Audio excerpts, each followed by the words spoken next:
ಇವತ್ತು ತುಂಬ ಫಾಸ್ಟಾಗಿ ಒಂದು ಕಂಪ್ನಿ ಬಗ್ಗೆ ಹೇಳ್ತೀನಿ ನೋಡಿ. ನಮ್ಮ ದೇಶದಲ್ಲಿ ಸ್ಟಾರ್ ಏರ್ ಅಂತ ಒಂದು ಕಂಪ್ನಿ ಇದೆ. ಅದು ಫ್ಲೈಟ್ನ ಆಪ್ರೇಟ್ ಮಾಡುತ್ತೆ. ಅದು 10 ಫ್ಲೈಟ್ನ ಹೊಂದಿದೆ.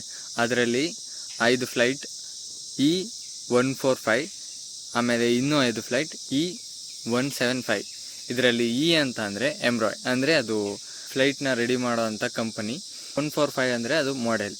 ಇದರಲ್ಲಿ E145 ಅನ್ನೋದು ಆ ಮಾಡೆಲ್ ಫ್ಲೈಟ್ ಹೇಗಿರುತ್ತೆ ಅಂತಂದರೆ, ಈಗ ಅದನ್ನು ಹೇಗಿರುತ್ತೆ ಅಂತ ಹೇಳ್ಬೇಕಂದ್ರೆ ನಮ್ಮ ಸೀಟ್ ನೋಡಿ ಗೊತ್ತಾಗುತ್ತೆ. ಒಂದು ಕಡೆ ಒಂದು ರೋ ಅಲ್ಲಿ 1 ಸೀಟ್ ಇರುತ್ತೆ, ಇನ್ನೊಂದು ರೋ ಅಲ್ಲಿ 2 ಸೀಟ್ಸ್ ಇರುತ್ತೆ, ಆ ಥರ 3 ಸೀಟ್ಸ್ ಇರುತ್ತೆ.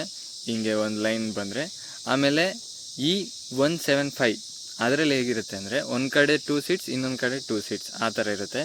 ಇವು 10 ಫ್ಲೈಟ್ನ ಆಪ್ರೇಟ್ ಮಾಡ್ತಾ ಇದೆ ಸ್ಟಾರ್ ಏರು. ಹಾಗೆ ಇದೆಲ್ಲ ನಮ್ಮ ದೇಶದಲ್ಲೇ ಆಪ್ರೇಟ್ ಮಾಡ್ತಾ ಇರೋದು. 22 ಡೆಸ್ಟಿನೇಷನ್ಗಳಿಗೆ ಅದು ಸರ್ವಿಸ್ನ ನೀಡ್ತಾ ಇದೆ. ಆಮೇಲೆ ಈ ಫ್ಲೈಟ್ನ ಮೇಯ್ನ್ ಹಬ್ ಬಂದುಬಿಟ್ಟು ಕೆಂಪೇಗೌಡ ಇಂಟರ್ನ್ಯಾಷನಲ್ ಏರ್ಪೋರ್ಟ್ ಬೆಂಗಳೂರಲ್ಲೇ. ಇದಿಷ್ಟು ಸ್ಟಾರ್ ಏರ್ನ ಫ್ಲೈಟ್ ಕಂಪನಿಯ ಡೀಟೇಲ್ಸ್. ಹಾಗೆ ಇದು ಒಂದಷ್ಟು ಹೆಲಿಕಾಪ್ಟರ್ ಕೂಡ ಇದ್ದಾವೆ, ಅದನ್ನು ಬುಕ್ ಮಾಡ್ಕೊಂಡು ನಾವು ಎಲ್ಲಿಗಾದರೂ ಹೋಗ್ಬೋದು. ಇದಿಷ್ಟು ಸ್ಟಾರ್ ಏರ್ ಕಂಪನಿಯ ಡೀಟೇಲ್ಸ್. ಇನ್ನೂ ಬೇಕಂತಂದರೆ ಕಮೆಂಟ್ ಮಾಡಿ. ಇಲ್ಲಿವರೆಗೂ ನೋಡಿದರೆ ಥ್ಯಾಂಕ್ ಯು ಫಾರ್ ವಾಚಿಂಗ್.